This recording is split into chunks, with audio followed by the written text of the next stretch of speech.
श्री राम, जय श्री कृष्ण। वागर्थ विवशं पृक्तौ वागर्थ प्रतिपत्तये जगतः पितरौ वंदे पार्वती परमेश्वरौ। जय श्री कृष्ण, जय श्री राम। आइए आज हम सब 27 नक्षत्र के बारे में जानते हैं कि किस नक्षत्र में बालक का जन्म हो तो वह बालक गंडमूल बालक कहलाता है तथा यह गंडमूल क्या है, गंडमूल की क्या विशेषता बताई गई है कि कौन सा गंडमूल में जन्म लेने वाला बालक कितना पढ़ाई के क्षेत्र में, कार्य के क्षेत्र में, माता पिता की सेवा के क्षेत्र में कितना उज्जवल रहता है तथा उत्तेजित रहता है। तो आइए सबसे पहले हम उन 27 नक्षत्रों के बारे में जानते हैं कि वह नक्षत्र कौन कौन से हैं। तो देखिए, हमारे प्राचीन ग्रंथ के अनुसार ज्योतिष शास्त्र में 27 नक्षत्र बताए गए हैं।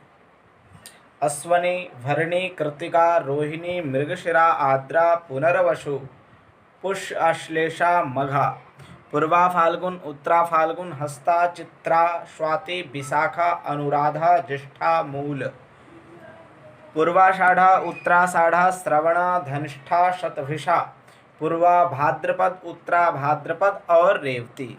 यह 27 नक्षत्र हैं जो आपको स्क्रीन पे लिखित रूप से दिखाई दे रहा होगा। और इसी में से 6 नक्षत्र हैं जिसे गंडमूल नक्षत्र बताया जाता है। वह नक्षत्रों की जब प्रारंभ होती है तो अश्विनी नाम का जो नक्षत्र है वह गंडमूल नक्षत्र का सबसे पहला नक्षत्र है। दूसरा नक्षत्र अश्लेषा नक्षत्र। अश्लेषा नक्षत्र नाम है, यह भी नक्षत्र गंडमूल का है। तीसरा मघा नक्षत्र, ज्येष्ठा नक्षत्र चौथा, पांचवा मूला, छठा रेवती नक्षत्र है।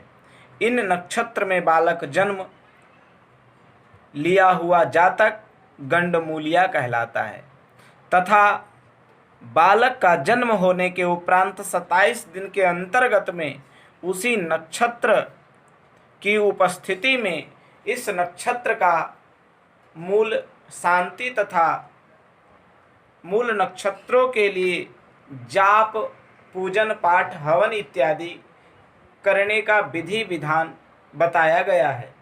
कहा जाता है कि मूल नक्षत्र में जन्मे हुए बालक स्वभाव से जिद्दी होते हैं तथा अपने जिद्द के सामने किसी की बातों को ना मानना तथा अपनी ही बुद्धिमता का प्रयोग करना। जैसे कि किन किन नक्षत्र में जन्मे हुए बालक जिद्दी स्वभाव के होते हैं वह मैं आपको बता रहा हूँ, आप ध्यान से इस वीडियो को देखें। अश्वनी और अश्लेषा, ये 2 नक्षत्र में जो बालक जन्म लेते हैं वह बालक अत्यधिक रूप से पढ़ाई में तेज और तीव्र गति से दौड़ने वाले होते हैं। विद्या के क्षेत्र में अध्ययन करने में उनकी अहम भूमिका रहती है।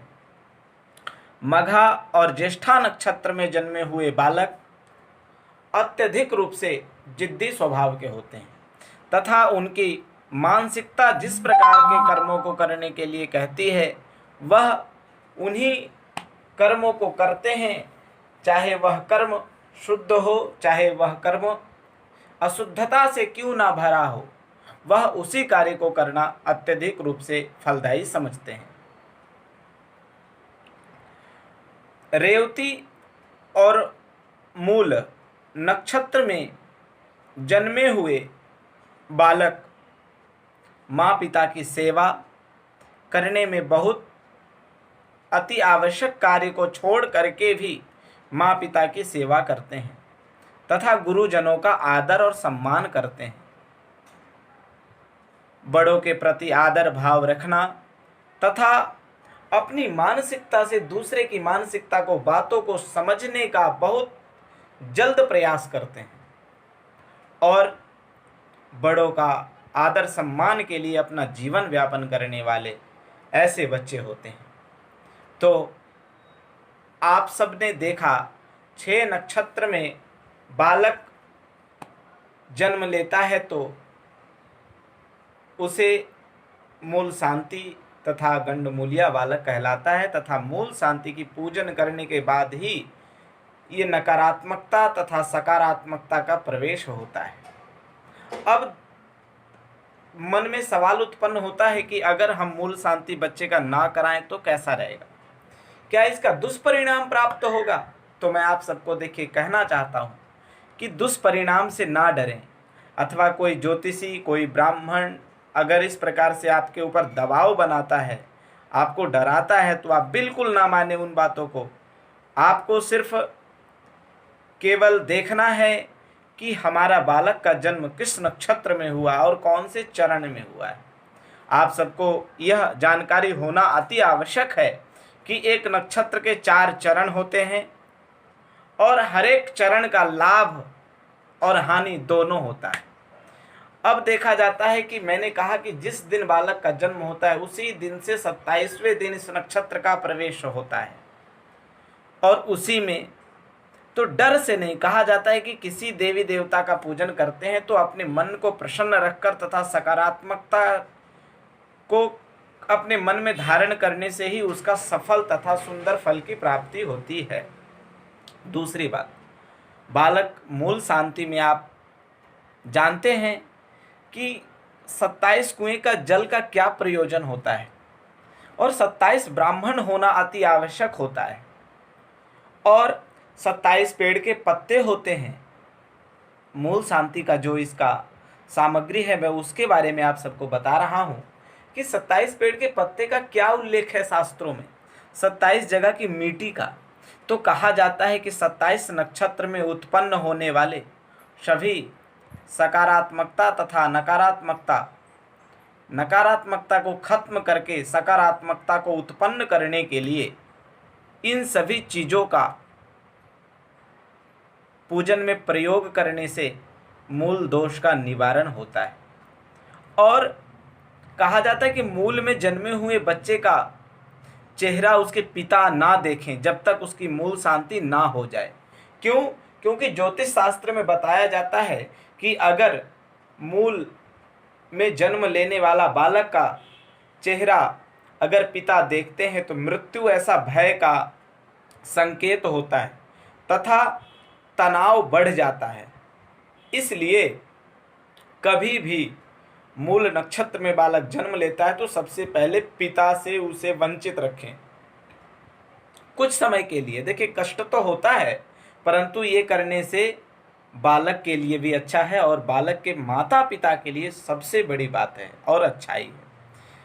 और मूल शांति में इन सभी सामग्रियों को जल में डाल करके माता पिता बच्चों को एक हल का एक आसन बनवाएं और उस पर बैठा करके तीनों को स्नान कराएं, और जिस नक्षत्र में बालक का जन्म हुआ है उस नक्षत्र का वैदिक मंत्र को ब्राह्मणों के द्वारा पढ़ा जाए, तब जाकर के मूल शांति होती है। तीसरी बात, मूल शांति होने के लिए मूल नक्षत्र के मंत्रों का जप होना अनिवार्य है।